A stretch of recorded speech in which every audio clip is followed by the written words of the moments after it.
Today we're in part 3 of our series, The Fundamental List, Recovering the Essentials of Our Faith. And in this series, we're attempting to answer the question, what must a person believe in order to be a faithful follower of Jesus? So far, we've discovered two fundamentals. Number one, we talked about at the beginning of this series. Number one is that Jesus is God's son and is our king. And the reason we said this is because this is what Jesus said about himself. And if we're gonna follow Jesus, we at least have to acknowledge who he claimed to be. Then as God's final king, fundamental number two, we talked about last time, and this is so important. And again, all of these build one on the other. Jesus came to illustrate and demonstrate what God is like.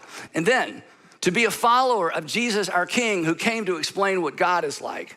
Today, we're gonna talk about number 3, which is simply this. In order to be a faithful follower of Jesus, we all have to acknowledge and embrace Jesus' characterization of sin, or if you prefer, Jesus' definition of sin. In other words, what made a sin to Jesus, our King, the Son of God, who came to reveal what God is like. I mean, if he's the king, he's the rule maker. So this is fundamental. Fortunately, Jesus actually, like a good parent and like a good government, made it clear. Unfortunately, sometimes, not intentional, not blaming anybody, unfortunately, sometimes the church doesn't make it as clear. Because the church, and again, I'm a church person, so I can share the blame, you know. Sometimes the church has a habit, in fact, oftentimes the church has a habit, not just the church, but just about every expression of Christianity has a habit of equalizing rather than prioritizing content in the Bible. Jesus did not do this when it came to his own scriptures. Jesus, as we're gonna discover today, and this is gonna be so liberating and so helpful for some of you, Jesus actually prioritized some things in his own scripture over others. In fact, Matthew records an incident where he did exactly that. So here we go, here's what happened.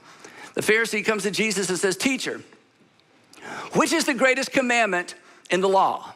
Which one is the one, if you don't do anything else, if you don't know what to do, just break the glass and just do this one thing? What is the most important commandment?" And Jesus, this is the part I don't want you to miss. Jesus doesn't question the question. He actually affirms the significance and the importance of the question. Jesus replied, some of you can quote this. Jesus said the most important commandment is this: love the Lord your God with all your heart and with all your soul, and with all your mind. He's quoting from Deuteronomy when Moses, after they'd wandered through the wilderness, reminded the people of what was most important. It was kind of a different way of saying at the beginning of the 10 Commandments, have no other gods before me. I'm your God. Don't drift to these other pagan gods. If you do, you're gonna get in trouble. This was just another way of saying that the most important commandment is you lean into and you love God so much, you live your life to please God with all your heart, all your soul, all your mind. And then Jesus says, this is the first. And the little Greek term here, first, means first in sequence. This is the first and the greatest, the mega commandment. This is the one that organizes all the rest. This is the one that all of them point toward. And the second is like it. The second in sequence, not the second in importance. The second in sequence, not the second of importance. In fact, the second commandment he's about to give is evidence. The second is evidence of how well a person is keeping the first. And the second is like it. Love your neighbor as yourself. And then this next statement, oh my goodness, it is so clarifying. This next statement is so prioritizing. It's amazing.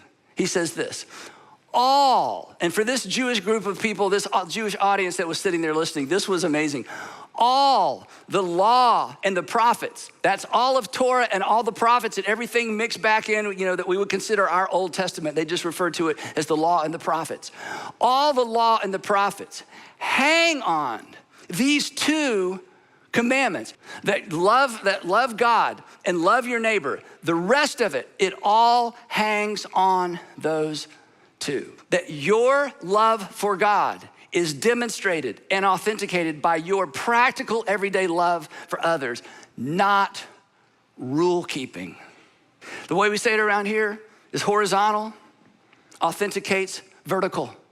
Horizontal, how I'm treating you, authenticates vertical, how I'm following God. That horizontal, how I'm treating my neighbor and my enemies and the people that are easy to love and the people that are difficult to love. My everyday practical response, the way I'm living my life, authenticates whether or not I am truly following Jesus, whether or not I truly love God with all my heart, my soul, and my mind.